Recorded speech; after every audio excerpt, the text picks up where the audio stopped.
Today I've been checking out Starground, which is out now in early access on Steam for £7.67, but that's with 10% off the normal price. Because of that, this is going to be a short impressions video.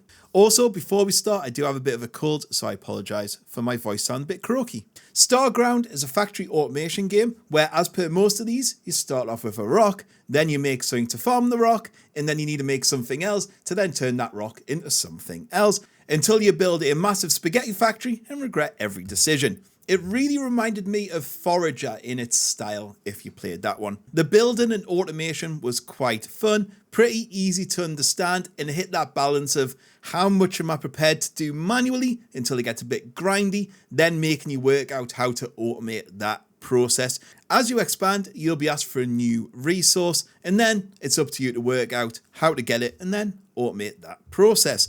I thought the loop seemed pretty fair. It wasn't too complex, but as a solo, I think it got a little bit too grindy at the start. I think it needs sped up a little bit.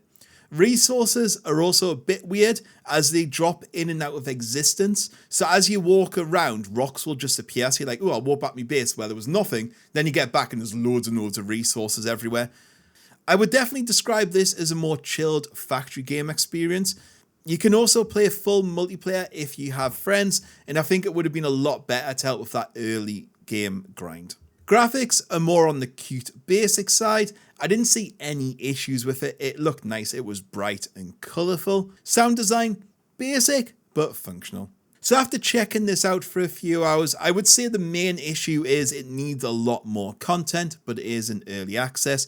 The biggest issue is the lack of a map or mini-map. That is definitely needed for at least the dungeon at the moment, because it is quite annoying without one.